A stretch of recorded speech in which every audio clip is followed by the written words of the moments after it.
Je viens par cette vidéo présenter le contenu de la lettre ouverte que j'ai adressée au chef de l'État togolais, son Excellence Faure Essozimna Gnassingbé. Écoutons attentivement. Lettre ouverte au chef de l'État Faure Essozimna Gnassingbé au sujet de la situation des œuvres du Togo de M. Adani Kofi Katore, 15 janvier 2024. La note adressée à toute personne de bonne volonté, c'était au 22 décembre. Et sa réorientation à la personne du chef de l'État, c'était au 15 janvier. Écoutons. Quelques semaines après sa lettre ouverte du 22 décembre 2023, visiblement adressée à toute personne de bonne volonté, M. Adani Kofi Katore s'adresse spécifiquement au chef de l'État togolais le 15 janvier 2024 en toute confiance. Voici le contenu. Ça, c'est la publication faite par Interface Presse. Voilà. Excellence, Monsieur le Président de la République,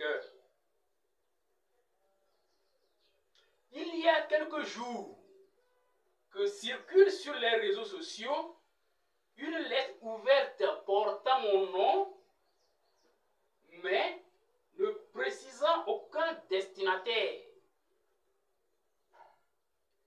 J'aimerais par la présente m'adresser directement à vous qui, en tout état de cause, avez le dernier mot au sujet de la situation qui y est présentée, ainsi que des propositions qui y sont faites. Permettez, je vous en supplie humblement, que je vous transcrive exactement ce que j'avais écrit, occasion d'éviter les altérations éventuelles que l'on peut être appelé à faire face avec les réseaux sociaux. Je cite donc la note au départ. J'aimerais m'adresser en ce 22 décembre 2023 à toute personne de bonne volonté à travers cette lettre ouverte, dans l'espoir que chacun puisse jouer sa partition en termes de réflexion et d'action pour un mieux-être des enseignants volontaires du Togo en situation très inconfortable. Je porte le nom Adani Kofi Katore. J'ai fait l'expérience de l'enseignement en tant que volontaire depuis 2015 au lycée de Yokele à Kpalimé et j'ai abandonné volontairement la craie en 2020 au lycée de Montien pour me chercher autrement. J'ai repris la craie il y a à peine un mois pour deux raisons. Soulager le lycée d'Abligo, souffrant cruellement du manque de professeurs de philosophie, et avoir une source de revenus complémentaire, stable, bien qu'insignifiante. Mon intention n'est pas de revenir faire carrière dans l'enseignement, mais j'ai été dans une profonde angoisse terrible depuis la présentation du contrat de travail de l'établissement, un contrat assez curieux. En effet, qu'il soit possible de mettre fin au service d'un enseignant volontaire au cours de l'année scolaire en cours, parce que l'État a envoyé des enseignants titulaires, c'est non seulement de l'ingratitude, mais aussi et surtout une humiliation. Ainsi, je préfère pour ma part reprendre la tangente avant avant qu'on ne me dise éventuellement de m'en aller. Cette réaction est pour moi une façon de dénoncer le traitement qui est réservé aux EV de tout le Togo et dont le contrat en question, similaire un peu partout, n'est qu'une expression flagrante. D'abord, le pseudo-salaire, pour la plupart des EV, ne fait même pas le SMIC.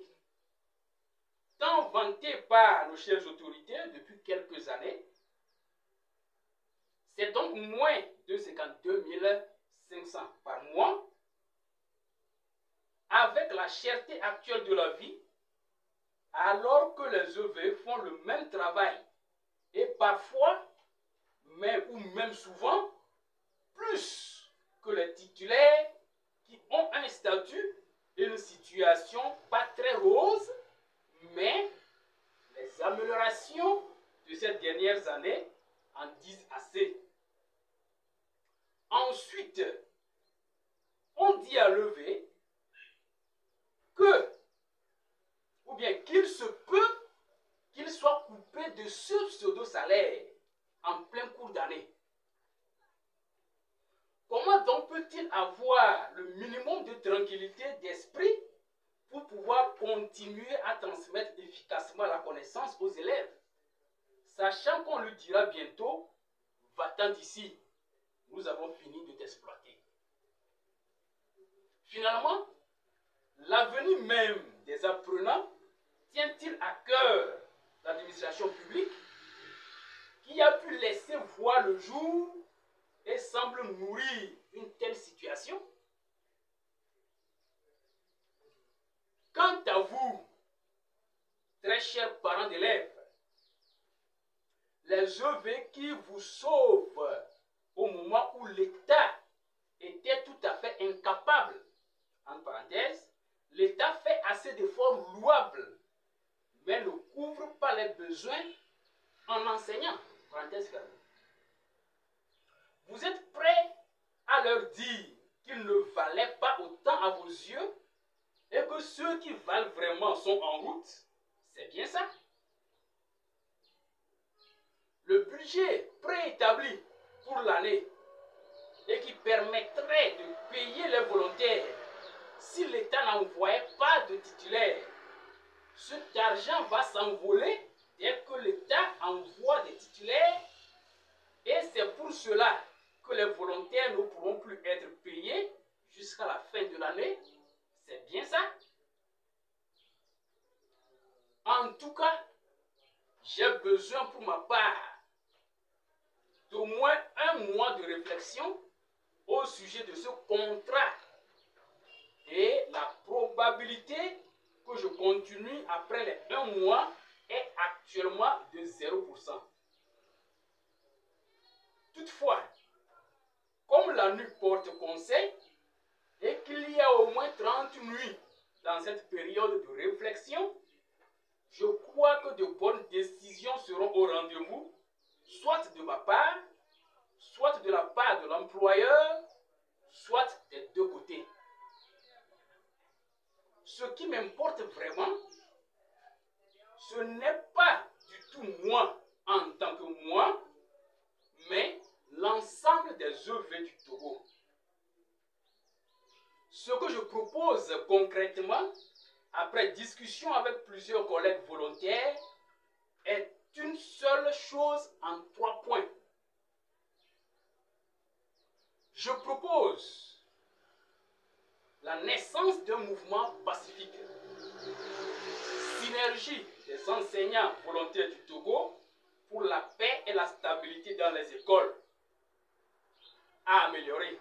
C'est qu'une idée. Que faire pour garantir cette stabilité? 1. Écouter les EV, leur donner de la considération et du respect, leur être reconnaissant en pensée, en parole, par action et par omission, pour le sacrifice qu'ils consentent sur le terrain. C'est le premier point. 2. Garantir aux EV un minimum de stabilité d'esprit en garantissant la non-rupture du salaire au cours de l'année, que l'État envoie des fonctionnaires ou pas. Le salaire restant pour l'année ne saurait combler la valeur du sacrifice d'être EV. Troisième proposition, troisième point. Pensez à comment intégrer tout volontaire ayant fait au moins 3 ans dans le volontariat avec un résultat satisfaisant, indépendamment des concours généraux. Si certains EV n'avaient pas compétence, pourquoi les utilisait-on pendant des années? L'échec à un concours, surtout avec autant de candidats pour si peu de postes, n'est pas pour moi un signe de non-compétence. Il faut donc un traitement spécial pour ceux qui sont dans la pratique durant plusieurs années déjà. La nécessité d'avoir un document officiel fixant le statut particulier des EV du Togo semble être une nécessité non négligeable. Il faudrait également penser sérieusement et clairement à l'enseignant souffrant des écoles privées et confessionnelles. Il est question de l'éducation, il est question de l'avenir de la nation. Cette proposition donnera-t-il un bon fruit? À chacun de jouer sa partition. Les EV eux-mêmes, les parents d'élèves, les élèves, les enseignants titulaires, anciens comme nouveaux, les organisations de la société civile, le gouvernement, les hommes religieux, les organisations internationales, etc. Moi, j'ai fait ma part à travers ce décret et mon élan de démission probable. Quant à vous, chers EV, personne ne mènera vraiment cette noble lutte à votre place. Mais lutter ne signifie pas non plus la guerre dépourvue de sagesse. Je suis sûr que nos autorités seront fortement sensibles à ces mots qui ne sont autres que vos mots. Vous devez suivre ce dossier de près comme plaidoyer dans un esprit filial et patriote. Aussi, aimerais-je vous déconseiller l'abandon de poste ainsi que tout acte de violence. Veuillez trouver dans mon abandon provisoire l'expression synthétique de vos déceptions et désirs d'abandon et prenez courage pour tenir nos apprenants en attendant de voir ce que sera la situation d'ici fin janvier 2024. Mes salutations filiales à tous. Monsieur Adani, K. pauvre fils de l'or de l'humanité, la terre de nos aïeux, le Togo. Fin de citation. Vous faisant part, la note continue, vous faisant part de ma pleine disposition à vous rencontrer et dans la ferme conviction que vous porterez une attention particulière à cette situation dont la solution est dans vos mains, veuillez agréer, Excellence, Monsieur le Président Faure et Sozimna Nyasingbe, l'expression de ma profonde considération. Votre fils, Adani Kofi Katori. Je vous remercie. Voilà donc le contenu de la lettre ouverte adressée au chef de l'État qui constitue le socle, la référence du mouvement Synergie des enseignants volontaires du Togo. Je vous remercie.